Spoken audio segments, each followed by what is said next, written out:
करारविन्देन पदारविन्दं मुखारविन्दे विनिवेशयन्तं वटस्य पत्रस्य पुटे शयानं बालं मुकुन्दं मनसा स्मरामि। श्रीकृष्ण गोविन्द हरे मुरारे, हे नाथ नारायण वासुदेव, जिह्वे पिबस्वामृतमेतदेव, गोविन्द दामोदर माधवेति, गोविन्द दामोदर माधवेति। कार्तिक मास की कथा सुनने वाले सभी भक्तों का आज की कथा में हार्दिक स्वागत है। भगवान श्री कृष्ण और राधा रानी की कृपा सदैव आप और आपके समस्त परिवार पर बनी रहे। और अब आप सुनेंगे कार्तिक मास की कथा। और कार्तिक मास के आज की कथा में आप सुनने वाले हैं भगवान श्री कृष्ण के दामोदर लीला की कथा। पवित्र कार्तिक मास का एक नाम दामोदर मास भी है। दाम कहते हैं रस्सी को और उदर कहते हैं पेट को। और पुराणों में ऐसा वर्णन आता है कि इसी महीने में अर्थात कार्तिक मास में माता यशोदा ने भगवान श्री कृष्ण के पेट पर रस्सी बांधकर उन्हें उखल से बांध दिया था, इसलिए उनका एक नाम हुआ दामोदर। भगवान और उनकी माता के बीच ये लीला कार्तिक के महीने में हुई थी, इसलिए इस लीला की याद में इस महीने को दामोदर मास कहते हैं। ब्रज में जब सुबह सुबह गोपियां दही मंथन करती तो उनका यही भाव होता कि नंदलाल ये माखन और दही खाएं। हमारे कहने पर वो छलिया नटखट नाचता और नन्हे नन्हे हाथों से मक्खन को पकड़ता। भक्तों की इच्छा को पूरा करने के लिए भगवान उनके यहाँ जाते, किंतु जब देखते कि दही मक्खन तो उनकी पहुंच से दूर ऊपर छीके पर रखा है, तो अपने मित्रों के साथ उसको किसी प्रकार से लूटते थे। गोपियां इससे आनंदित तो होती, किंतु नंदनंदन को देखने के लिए किसी न किसी बहाने से यशोदा माता के यहाँ जाती और शिकायत करती थी। माता यशोदा अपने लाल से यही कहती कि अरे कान्हा, अपने घर में इतना मक्खन है, इतना दही है, फिर तू बाहर क्यों जाता है। लेकिन भगवान तो भक्तों के अधीन होते हैं। भक्तों की इच्छाओं को पूरा करने के लिए वो चोरी भी करते हैं और नटखटपन भी करते हैं। अब भगवान की माया तो भगवान ही जाने, लेकिन इस बार उन्होंने अपनी माया का प्रयोग असुरों पर नहीं, अपितु अपनी माता पर ही किया था। एक बार गोकुल में माता यशोदा दूध को मथकर माखन निकाल रही थी। उसी समय नटखट श्री कृष्ण वहां आए और दूध पीने की जिद करने लगे। उनका मनोहर मुख देखकर वैसे ही माता यशोदा सब कुछ भूल जाती थी। उन्होंने सारा काम छोड़ा और श्री कृष्ण को स्तनपान कराने लगी। और वो ये भूल गई कि उन्होंने अंगीठी पर दूध गर्म करने को रखा है। दूध पिलाते हुए जब उन्हें अचानक याद आया कि अंगीठी पर तो दूध रखा है, वो तो उबल गया होगा। ये सोचकर उन्होंने श्री कृष्ण को वहीं छोड़ा और दौड़कर रसोई में गई। उधर श्री कृष्ण बड़े क्रोधित हुए। माता और पुत्र के बीच किसी का भी आना उनसे बिल्कुल सहन नहीं हुआ। उसी क्रोध में उन्होंने वहां पड़े माखन के सारे घड़ों को फोड़ दिया और प्रेम पूर्वक माखन खाने लगे। उधर जब मैया यशोदा वापस आई तो देखा कि सारा घर माखन से भरा हुआ है। जहां देखो वहीं माखन गिरा हुआ दिखाई देता था। अब क्रोधित होने की बारी यशोदा मैया की थी। उन्होंने सारा दिन श्रम करके उस माखन को निकाला था और श्री कृष्ण ने उनकी सारी मेहनत पर पानी फेर दिया। ये सोचकर उन्हें भी बड़ा क्रोध आया। फिर क्या था, उन्होंने एक छड़ी उठाई और श्री कृष्ण को मारने के लिए दौड़ी। तीनों लोकों के स्वामी श्री कृष्ण उनसे बचने के लिए भागे। सभी देवता स्वर्ग में उनकी इस लीला के दर्शन कर रहे थे। माता बड़ी थी और श्री कृष्ण छोटे, फिर भी उन्हें वे पकड़ नहीं पाई। भला प्रभु की इच्छा के बिना उन्हें कौन पकड़ सका है। अंत में वे थककर वहीं भूमि पर बैठ गईं। जब श्री कृष्ण ने देखा कि लीला कुछ अधिक ही हो गई है, मैया बहुत थक चुकी हैं, तो वे स्वयं उनके पास पहुंचे और उन्होंने प्रेम पूर्वक मैया का पसीना पोंछा। किंतु इतना श्रम करने के कारण यशोदा मैया का क्रोध और बढ़ गया था। उन्होंने झट से कन्हैया को पकड़ लिया। इसे प्रभु की लीला ही कहेंगे कि उन्होंने समझा कि मैंने कान्हा को पकड़ लिया। वे क्या जानती थी कि उनकी इच्छा के बिना उन्हें कोई नहीं पकड़ सका है। अब यशोदा मैया ने पकड़ तो लिया कान्हा को, लेकिन अब उन्हें दंड क्या दें। तब यशोदा मैया ने सोचा कि कृष्ण को इस ओखली से बांध देती हूँ और घर का सारा काम निपटा लेती हूँ। परंतु भगवान श्री कृष्ण को भला कौन बांध सका है। उनकी एक और लीला अब आरंभ होती है। यशोदा ने एक रस्सी उठाई और जब उससे श्री कृष्ण को बांधना चाहा तो वो रस्सी उनके पेट से 2 उंगल छोटी पड़ गई। तब यशोदा मैया ने दूसरी रस्सी ली अब पहली रस्सी के साथ जोड़ लिया, लेकिन रस्सी फिर भी 2 अंगुल छोटी पड़ ही गई। अब तो यशोदा मैया ने एक के बाद एक रस्सी जोड़ना आरंभ कर दिया, किंतु हर बार की रस्सी 2 उंगल कम ही बढ़ती रही। मैया खींचती रहीं और श्री कृष्ण हंसते रहे। उनकी ये लीला इसी प्रकार बहुत देर तक चलती रही। श्री कृष्ण को न बंधना था और न वे बंधे। अंत में यशोदा मैया पुनः थककर चूर हो गईं, किंतु श्री कृष्ण के लिए रस्सी 2 उंगल छोटी ही रही। अब तो कान्हा ने देखा कि मैया बहुत थक चुकी हैं। उनका वात्सल्य जागा और उन्होंने अंततः स्वयं ही स्वयं को बांध लिया। अब यशोदा मैया ने चैन की सांस ली और घर के काम में लग गईं। श्री कृष्ण ने सोचा कि माता अपने कर्तव्य पालन में व्यस्त है, तो मैं स्वयं के कर्तव्य का वहन कर लेता हूँ। वे ओखली को घसीटते हुए आंगन में पहुंचे। वहां अर्जुन के 2 विशाल पेड़ लगे हुए थे, जो वास्तव में नल कुबेर एवं मणिग्रीव नामक 2 गंधर्व थे, जो नारद जी के श्राप के कारण वृक्ष बन गए थे। नारद जी ने कहा था कि जब श्री कृष्ण अवतार होगा तो वे ही उनका उद्धार करेंगे, और आज अंततः उनके उद्धार की बारी आई। श्री कृष्ण घुटने के बल चलते हुए दोनों वृक्षों के बीच में से निकल गए, पर ओखली फंस गई। कन्हैया ने आगे बढ़ने के लिए थोड़ा जोर लगाया और दोनों वृक्ष जड़ सहित उखड़कर नीचे आ गिरे।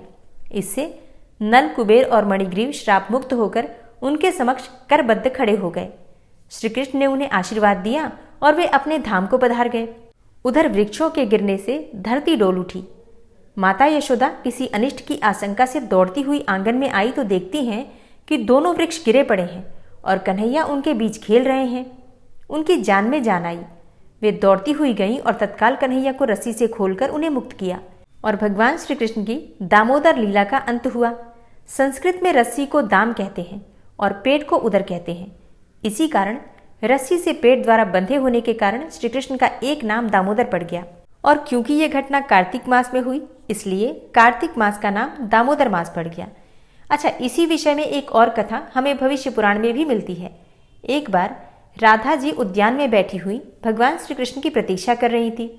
श्री कृष्ण को आने में बड़ा विलंब हो गया, जिससे राधा की व्यग्रता बहुत बढ़ गई।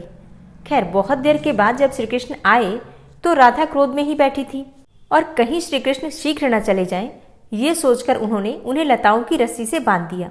और उन्हें बांधने के बाद उन्होंने उनसे विलंब का कारण पूछा।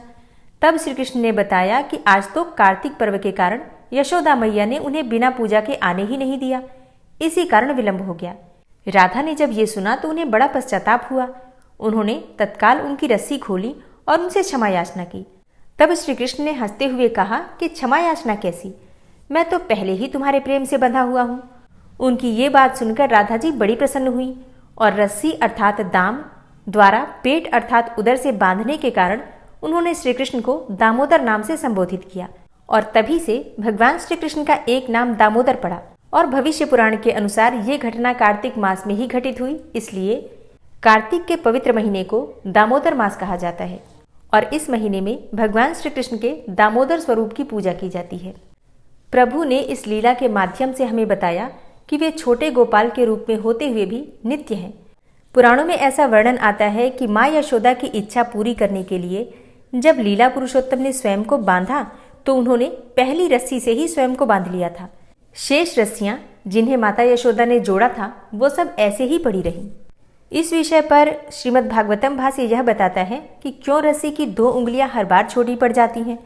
2 उंगलियां अर्थात मनुष्य का ईश्वर, 1 उंगली को प्राप्त करने का निष्कपट भक्तिपूर्ण प्रयास और ईश्वर की कृपा अर्थात दूसरी उंगली। और जब ये दोनों होंगे तभी परमात्मा हाथ लगेगा, नहीं तो परमात्मा को कोई प्राप्ति ही नहीं कर सकता।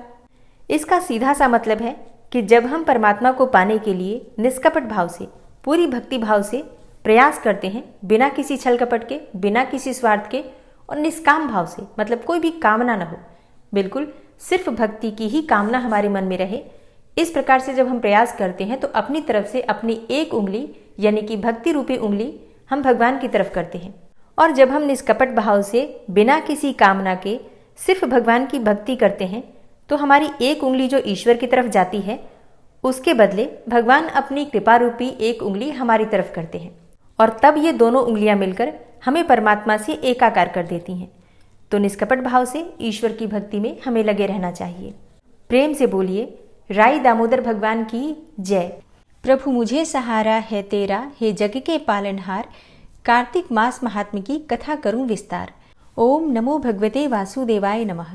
राजा पृथु नारद मुनि से पूछते हैं कि हे नारद मुनि, आपने कार्तिक मास के व्रत में जो तुलसी की जड़ में भगवान विष्णु का निवास बताया है और उस स्थान की मिट्टी का पूजन करने को बतलाया है, इसलिए मैं श्री तुलसी जी के महात्म्य को सुनना चाहता हूँ।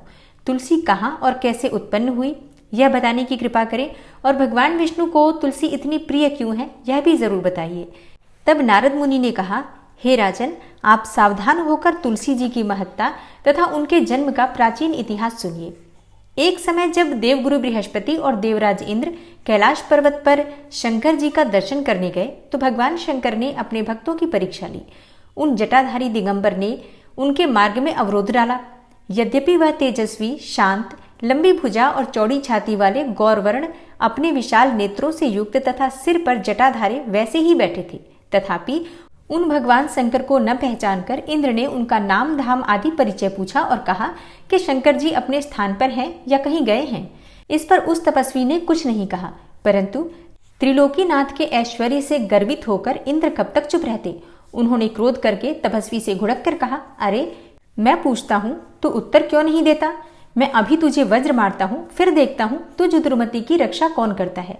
ऐसे क्रुद्ध हो इंद्र ने ज्यों ही उस दिगंबर को मारने के लिए हाथ में वज्र लिया, त्यों ही भगवान शंकर ने वज्र सहित इंद्र का हाथ स्तंभित कर दिया और विकराल नेत्र कर भगवान शंकर ने उसे देखा। त्यों ही ऐसा विदित हुआ मानो वह दिगंबर प्रज्वलित हो उठा है और तेज से जला देगा। भुजाएं स्तंभित होने से इंद्र के क्रोध और दुख का अंत न रहा, परंतु ज्यों ही बृहस्पति जी ने उस पुरुष को प्रज्वलित देखा, त्यों ही अपनी बुद्धि से उसको शंकर भगवान जानकर प्रणाम किया और दंडवत कर बहुत सी स्तुति भी की। फिर इंद्र ने भी भगवान शंकर से कहा, हे दीनानाथ, हे महादेव, आप अपना क्रोध रोककर इंद्र के अपराध को क्षमा कर दीजिए।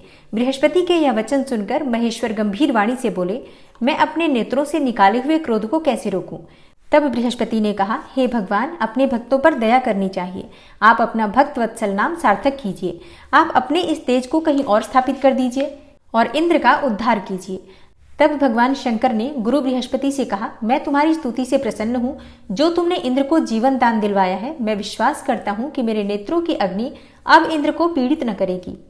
बृहस्पति से ऐसा कहकर भगवान शंकर ने अपने माथे से निकाले हुए अग्निमय तेज को अपने हाथों में लेकर क्षीर सागर में डाल दिया। फिर लीलाधारी भगवान अंतर्ध्यान हो गए। इस प्रकार जिसको जो जानने की इच्छा थी उसे जानकर इंद्र और बृहस्पति अपने स्थान को चले गए। राजा पृथु ने कहा, हे देवर्षि, आपको नमस्कार है। कृपा कर आप यह कहिए कि जिस समय भगवान शंकर ने अपने माथे का वह तेज क्षीर सागर में डाल दिया तो उस समय क्या हुआ? नारद जी ने कहा, हे राजन, जब भगवान शंकर ने अपना वह तेज क्षीर सागर में डाल दिया तो उस समय वह शीघ्र ही बालक होकर गंगा सागर के संगम पर बैठकर संसार को भय देने वाला रुदन करने लगा। उसके रुदन से समस्त संसार व्याकुल हो उठा। लोकपालों के मन में भी व्याकुलता हुई। चराचर चलायमान हो गया। शंकर सुवन के रुदन से ब्रह्मांड व्याकुल हो गए। समस्त देवता और ऋषि मुनि व्याकुल होकर लोक पितामह श्री ब्रह्मा जी की शरण में गए। सबने मिलकर श्री ब्रह्मा जी को प्रणाम किया और स्तुति की। फिर कहा कि हे पितामह, यह तो बड़ा भयंकर समय उपस्थित हुआ है। हे महायोगिन, इसका नाश कीजिए। तब देवताओं की ऐसी बात सुनकर श्री ब्रह्मा जी सत्यलोक से उतरकर उस बालक को देखने के लिए समुद्र तट पर आए। समुद्र ने ब्रह्मा जी को आता देखकर प्रणाम किया और बालक को उठाकर उनकी गोद में दे दिया। तब विस्मित होकर श्री ब्रह्मा जी ने पूछा, हे सागर, तुम शीघ्र कहो कि यह बालक किसका है? समुद्र ने विनम्र शब्दों में कहा, प्रभु, यह तो मैं नहीं जानता, किंतु मुझे इतना अवश्य ज्ञात है कि गंगा सागर के संगम पर प्रकट हुआ है। अतएव हे जगत गुरु, आप इस बालक का जात कर्म आदि संस्कार कीजिए, इसका जातक फल बताइए। नारद जी कहते हैं कि इधर तो सागर ब्रह्मा जी के गले में हाथ डालकर बार बार उनका आकर्षण कर रहा था। फिर तो उसने ब्रह्मा जी का गला इतनी जोर से पकड़ा कि उससे पीड़ित हो ब्रह्मा जी के नेत्रों में आंसू टपकने लगे। किसी प्रकार से ब्रह्मा जी ने अपने दोनों हाथों का जोर लगाकर अपना गला छुड़ाया और सागर से कहा, हे सागर, सुनो, मैं तुम्हारे पुत्र का जातक फल कहता हूँ। मेरे नेत्रों से जो यह जल निकला है, इसका कारण इसका नाम जलंधर होगा। यह उत्पन्न होने के साथ ही तरुण हो गया है। इससे यह सब शास्त्रों का पारगामी, महापराक्रमी, महावीर, बलवान, महायोद्धा और रण दुर्मद होगा। यह बालक सब दैत्यों का अधिपति और भगवान विष्णु को जीतने वाला होगा तथा यह कहीं भी नहीं हारेगा। एक भगवान शंकर को छोड़कर यह सबसे अवध्य होगा। जहाँ से उत्पन्न हुआ है फिर वहीं जाएगा। इसकी स्त्री बड़ी पतिव्रता, सौभाग्यशालिनी, सर्वांग सुंदरी और परम मनोहर, मिष्टभाषिणी तथा शीलवान होगी। तब नारद जी कहते हैं, हे राजन, सागर से ऐसा कहकर ब्रह्मा जी ने शुक्राचार्य को बुलाकर उनके हाथों से बालक का राज्याभिषेक करवाया और स्वयं अंतर्ध्यान हो गए। हरे कृष्णा। कार्तिक मास महात्म का आज का अध्याय समाप्त हुआ। इसके बाद जलंधर ने क्या किया, ये सारा वृतांत आप कल की कथा में सुनेंगे। और अब आप सुनेंगे श्री विष्णु सहस्त्रनाम स्तोत्र।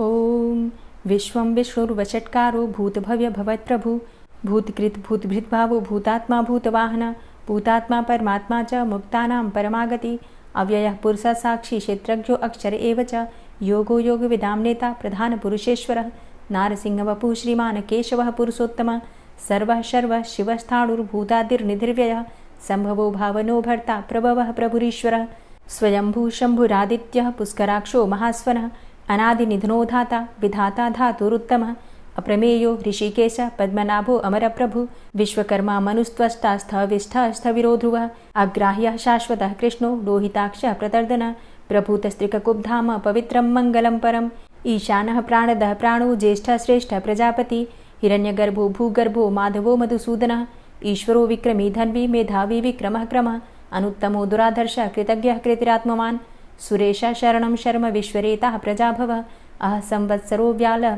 प्रत्ययः सर्वदर्शनः अजः सर्वेश्वरः सिद्धः सिद्धे सर्वादिर्च्युतः वृषाकपिर्मेयात्मा सर्वयोगविनिश्रितः वसुर्वसुमनः सत्यः समात्मा संमितः समः अमोघः पुण्डरीकाक्षो वृषकर्मा वृषाकृतिः रुद्रो बहुशिरा बभ्रुर्विश्वयोनिः शुचिश्रवः अमृतः शाश्वतस्थाणुर्वरारोहो महातपः सर्वगः सर्वविद्भानुर्विश्वक्सेनो जनार्दनः वेदो वेदविद्व्यङ्गो वेदाङ्गो वेदवित्कविः लोकाध्यक्षः सुराध्यक्षो धर्माध्यक्षः कृताकृतः चतुरात्मा चतुर्व्यूहश्चतुर्द्रष्टश्चतुर्भुजः भ्राजिष्णुर्भोजनं भोक्ता सहिष्णुर्जगदाति च अनघो विजयो जेता विश्वयोनिः पुनर्वसु उपेन्द्रो वामनः प्रांशुर्मोघः शुचिरुर्जितः अतीन्द्रः संग्रहः सर्गो धृतात्मा नियमो यमः वेद्यो वैद्यः सदा योगी वीरः माधवो मधु अतीन्द्रियो महामायो महोत्साहो महाबलः महाबुद्धिर्महावीर्यो महाशक्तिर्महाद्युतिः अनिर्देश्य वपुः श्रीमान् मेयात्मा महाधृतिर् महिश्वासो महीभर्ता श्रीनिवासः सतां गति अनिरुद्ध सुरानन्दो गोविन्दो गोविन्दाम्पति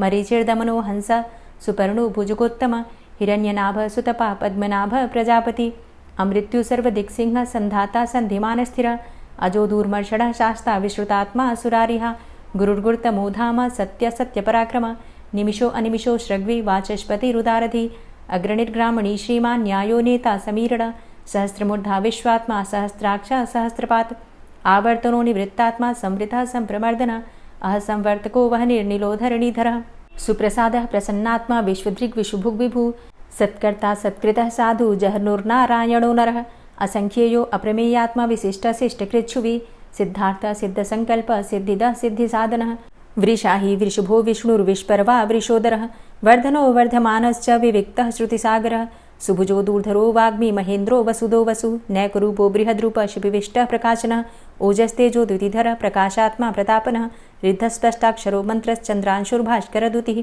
अमृतांशुद्भवो भानु शशबिन्दुः सुरेश्वरः औषधं जगतः सेतु सत्यधर्मपराक्रमः भूतभव्य भवन्नाथ पवनः पावनो नलः कामः कामकृत्कान्तः कामः कामप्रदः प्रभु युगादिकृद्युगावर्तो नैकमायो महाशनः अदृश्यो अव्यक्तरूपश्च सहस्रजितनन्तजित् इष्टो अविशिष्ट शिष्टेष्ट शिखण्डी नहुसो वृष क्रोधः क्रोधकृत्कर्ता विश्वबाहुर्महीधरः अच्युतः प्रतितः प्राणः प्राणदो वासवानुजः अपां निधिर्धिष्ठानं प्रमत्तः प्रतिष्ठितः स्कन्दः स्कन्दधरो धूर्यो वरदो वायुवाहनः वासुदेवो बृहद्भानुरादिदेवः पुरन्दरः अशोकस्तारणस्तारः शूरः सौरिर्जनेश्वरः अनुकूलः शतावर्त पद्मी पद्मनिभेक्षणः पद्मनाभो अरविन्दाक्ष पद्मगर्भ शरीरभृत् महर्धिरिद्धो वृद्धात्मा महाक्षो गरुडाध्वजः अतुलः शरभो भीमो समयज्ञो हविर्हरि सर्वलक्षणलक्षण्यो लक्ष्मीवान् समितिञ्जयः वीक्षरो रोहितो मार्गो हेतुर्दामोदरः सः महीधरो महाभागो वेगवान् मिताशनः उद्भवः शोभणो देवः श्रीगर्भः परमेश्वरः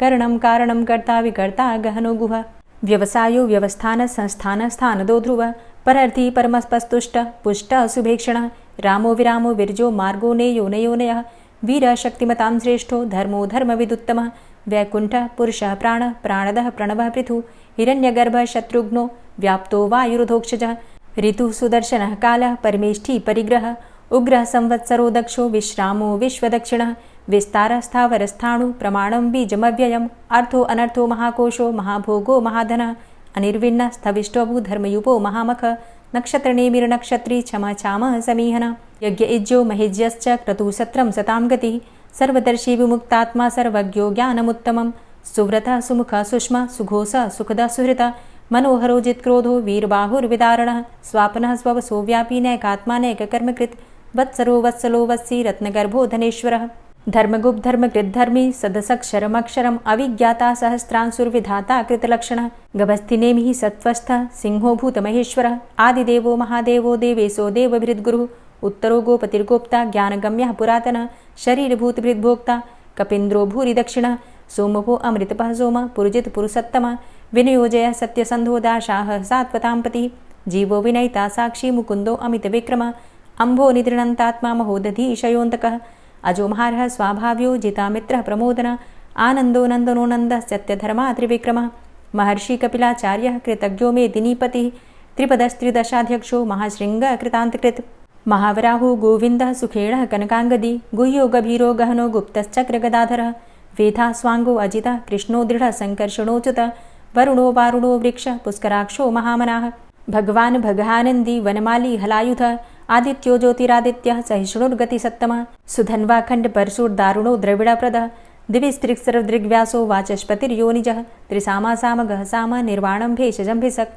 सन्न्यासकृच्छमः शान्तो निष्ठा शान्तिः परायणं शुभाङ्गः शान्तिदस्रष्टा कुमुदः कुवलेशय गोहितो गोपतिर्गोप्ता वृषभाक्षो वृषप्रिया अनिवर्ति निवृतात्मा संक्षेप्ता चेमकृच्छिव श्रीवत्सवक्षा श्रीवास श्रीपति श्रीमताम्बरः श्रीधर श्रीश श्रीनिवास श्रीनिधि श्रीविभावन श्रीधर श्रीकर श्रेय श्रीमान् लोकत्रयाश्रय स्वक्ष स्वंग शतानंदो नंदिर्ज्योतिर्गणेश्वरः विजितात्मा विधेयात्मा सत्कीर्तिश्छिन्न संशयः उदीर्णः सर्वतक्षशुर्निश शाश्वतः स्थिरः भूषयो भूषणो भूतिर्विशोकः शोकनाशनः अर्चिष्मानर्चितः कुम्भो विशुद्धात्मा विशोधनः अनिरुद्धो अप्रतिरथ प्रद्युम्नो अमितविक्रमः कालिनेमि निहावीर शौरी शूरजनेश्वरः त्रिलोकात्मा त्रिलोकेशः केशवः केशिहारी कामदेवः कामपालः कामीकान्तः कृतागमः अनिर्देशवपुर्विष्णोर्वीरो अनन्तो धनञ्जयः ब्रह्मण्यो ब्रह्मकृद्ब्रह्मा ब्रह्म ब्रह्म विवर्धनः ब्रह्मविद् ब्राह्मणे ब्रह्मी ब्रह्मज्ञो ब्राह्मणप्रियः महाक्रमो महाकर्मा महातेजा महोरगः महाक्रतुर्महायज्वा महायज्ञो महाहविः स्तव्यः स्तव प्रियः स्तोत्रं स्तुतिस्तोतारणप्रियः पूर्णः पुरैता पुण्यः पुण्यकीर्तिर्नामयः मनोजवस्तीर्थकरो वसुरेता वसुप्रदः वसुप्रदो वासुदेव वसुर्वसुमनाहविः सद्गतिः सत्कीर्तिः सत्ता सद्भूतिः सत्परायणः शूरसेनो यदुश्रेष्ठः सन्निवासः सुयामुनः भूतावासो वासुदेवः सर्वासु निलयोऽनलः दर्पः दर्पदो दृप्तो दूर्धरोऽथा पराजितः विश्वमूर्तिर्महामूर्तिर्दीप्तमूर्तिर्मूर्तिमान् अनेकमूर्तिरव्यक्तः शतमूर्तिः शताननः एको नैकः सवः किं यत्तत्पदमनुत्तमं लोकबन्धुर्लोकनाथो माधवो भक्तवत्सलः सुवर्णवर्णो हेमाङ्गो वराङ्गश्चन्दनाङ्गदी वीरः विषमः शून्यो घृताशीरचलश्चलः अमानीमानदो मान्यो लोकस्वामी त्रिलोकधृक् सुमेधा मेधजो धन्यः सत्यमेधा धराधरः तेजो वृषः द्वितिधरः सर्वशस्त्रभृताम्बरः प्रग्रहो निग्रहो व्यग्रो नैकशृङ्गो गदाग्रजः चतुर्मूर्तिश्चतुर्बाहुश्चतुर्व्यूहश्चतुर्गति चतुरात्मा चतुर्भावश्चतुर्वेदविदेकपात् समावर्तो अनिवृतात्मा दुर्जयो दुरतिक्रमः दुर्लभो दुर्गमो दुर्गो दुरावासो दुरारिहा शुभाङ्गो लोकसारङ्गः शुतन्तुस्तन्तुवर्धन इन्द्रकर्मा महाकर्मा कृतकर्मा कृतागमः उद्भवः सुन्दरः सुन्दो रत्ननाभः सुलोचनः अर्को वाजसनः शृङ्गी जयन्तः सर्वविजयी सुवर्णबिन्दुरक्षोभ्य सर्वभागीश्वरेश्वरः महाह्रदो महागर्तो महाभूतो महानिधि कुमुदः कुन्दरः कुन्दः पर्जन्यः पावनो नीलः अमृताशो अमृतवपुः सर्वज्ञः सर्वतोमुखः सुलभः सुव्रतः सिद्धः शत्रुजित् शत्रुतापनः न्यग्रोधो दुम्बरो अस्वस्थश्चाणुरान्ध्रनिषूदनः सहस्रार्चिः सप्तजिह्वः सप्तैधा सप्तवाहनः अमूर्तिरणघो अचिन्त्यो भयकृद्भयनाशनः अणुर्बृहत् कृशस्थूलो गुणभृन्निर्गुणो महान् अधृतः स्वधृतः स्वास्य प्राग्वंशो वंशवर्धनः भारभृतिकथितो योगी योगी स सर्वकामद आश्रमश्रमण क्षाम सुपर्णो वायुवाहन धनुर्धरोर्धनुर्वेदो दण्डोदमयितादम अपराजितः सर्वसहो नियन्ता नियमो यमः सत्त्ववान् सात्विकः सत्य सत्यधर्मपरायण अभिप्रायः प्रियार्होर्ह प्रियकृत् प्रीतिवर्धनः विहाय सगतिर्ज्योति सुरुचिर्हुद्भुग् विभु रविर्विलोचनः सूर्य सविता रविलोचनः अनंतो हुद्भुग्भोक्ता सुखदो नैकजोग्रज अनिर्विण्ण सदामर्षि लोकाधिष्ठानमद्भुतः सनात सनातन्तमः कपिलः कपिरप्यय स्वस्तिदा स्वस्तिकृत् स्वस्ति स्वस्तिभुक् स्वस्ति दक्षिणः रौद्रः कुण्डली चक्रे विक्रमयुर्जित शासनः शब्दातिगा शब्दशः शिशिरः शर्वरीकर अक्रूरः पेशलो दक्षो दक्षिणः क्षमिणाम्बर विद्वतमो वितभय पुण्यश्रवण कीर्तन उत्तारणो दुष्कृतिः पुण्यो दुःस्वप्ननाशन वीरः रक्षणः सन्तो जीवनः पर्यवस्थितः अनन्तरूपो अनन्तसृर्जितमन्युर्भयापः चतुरश्रो गभीरात्मा विदिशो व्यादिशो दिश अनादिर्भूर्भुवो लक्ष्मी सुवीरो रुचिराङ्गद जननो जन्मादिर्भीमो भीमपराक्रम आधारनीलयोधाता पुष्पहासः प्रजागर ऊर्ध्वगः सत्पथाचारः प्राणदः प्रणवापण प्रमाणं प्राणनीलयः प्राणभृत् प्राणजीवनः तत्त्वं तत्त्वविदेकात्मा जन्म मृत्यु जरातिग भूर्भुवः स्वस्तरुस्तारः सविता प्रपितामह यज्ञो यज्ञपतिर्यज्वा यज्ञाङ्गो यज्ञवाहन यज्ञभृद्यज्ञकृद्यज्ञ यज्ञभुग्यज्ञसाधन यज्ञान्तकृद्यज्ञ गुह्यमन्यमन्नादेव च आत्मयोनिः स्वयं जातो वैखानः सामगायन देवकी नन्दन स्रष्टा क्षितिसः पापनाशन शङ्खभृन्नन्दकी चक्री शारङ्गधन्वा गदाधरः रथाङ्गपाणिरक्षोभ्य सर्वप्रहरणायुध ओम नमः इति। और अब आप सुनेंगे श्री तुलसी चालीसा। श्री तुलसी महारानी करु विनय सिरनाय जो मम हो संकट विकट दीजे मात नशाय। नमो नमो तुलसी महारानी महिमा अमित न जाए बखानी दियो विष्णु तुमको सन्माना जग में छायो सुयस महाना।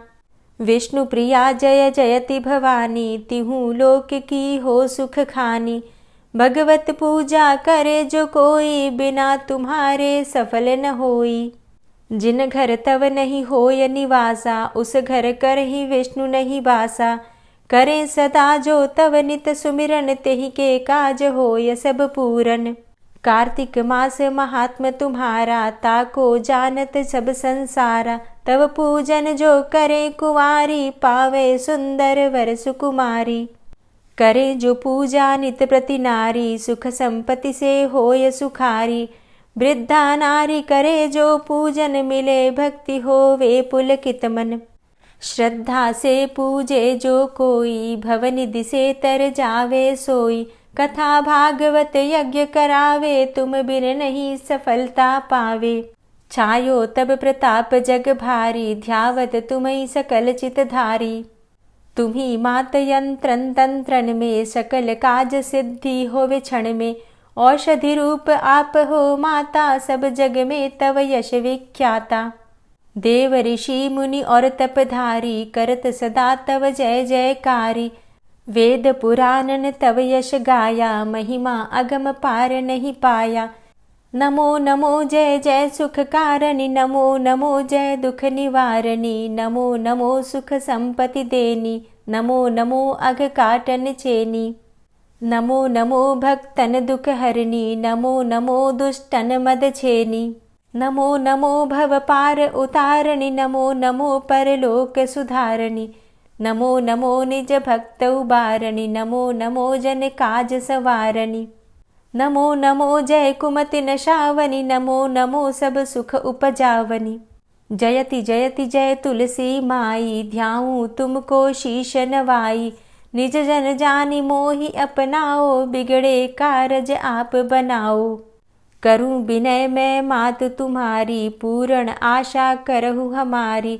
शरण चरण कर जोरी मनाऊं निश दिन तेरे ही गुण गाऊं। करहु मात अब मोह पर दाया निर्मल होए सकल मम काया। मांगू मातु यही बर दीजे सकल मनोरथ पूर्ण कीजे। जानू नहीं कछु नेम आचारा क्षमहु मातु अपराध हमारा। 12 मास करे जो पूजा तासम जग में और नहीं दूजा। प्रथम ही गंगा जल मंगवावे फिर सुंदर स्नान करावे। चंदन अक्षत पुष्प चढ़ावे धूप दीप नैवेद्य लगावे। करे आचमन गंगा जल से ध्यान करे हृदय निर्मल से। पाठ करे फिर चालीसा की स्तुति करे मात तुलसा की।